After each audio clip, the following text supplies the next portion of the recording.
প্রিয় বন্ধুগণ, আমি গতিশক্তি এবং স্থিতিশক্তি নিয়ে কথা বলেছিলাম।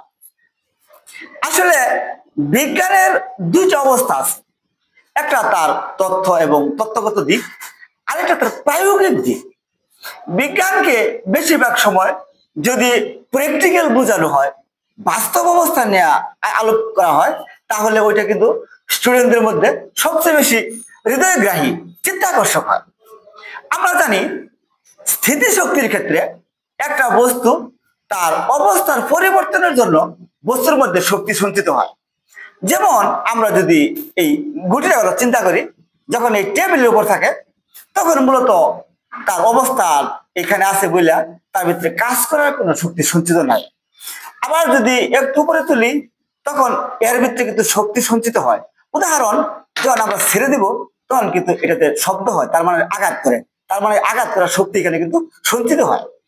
আর আমরা জানি mgh, অর্থাৎ বস্তুর ভিতরে কি পরিমাণ শক্তি সঞ্চিত হবে তা নির্ভর করে বস্তুর ভর কত এবং কত উচ্চতায় আছে। আমরা যদি উচ্চতা বিষয় দেখি, একটা বস্তুর যত উচ্চতা থাকে তার ভিতরে স্থিতিশক্তি তত বেশি হয়। যেমন আমরা যদি এতটুকু দূরত্বে ছাড়ি তাহলে এটুকু শব্দ হয়, যদি আরেকটু বেশি ছাড়ি তাহলে আরেকটু বেশি শব্দ হয়, যদি অনেক উচ্চতায় এতটুকু ছাড়ি তখন শব্দ আরো বেশি হয়। তার মানে কি, একটা বস্তু তার অবস্থানের পরিবর্তনের জন্য স্থিতিশক্তি কম বেশি হয়। যত উচ্চতায় থাকে বস্তুটা তার ভিতরে তত স্থিতিশক্তি সঞ্চিত হয়। আরেকটা কথা হলো, একই উচ্চতায় যদি দুই ভরের দুইটা বস্তু থাকে, যদি আমরা এই বস্তুটা ছাড়ি এখান থেকে, উচ্চতা একই, সেটা এই শব্দ হলো। আবার যদি আরেকটা বস্তু একই উচ্চতা যার ভর বেশি যদি ছাড়ি, তখন তার শব্দ কিন্তু বেশি হলো। শব্দ বেশি হলো মানে তার ভিতরে কাজ করার শক্তি বেশি হয় এবং আঘাত করলে শব্দ বেশি হয়।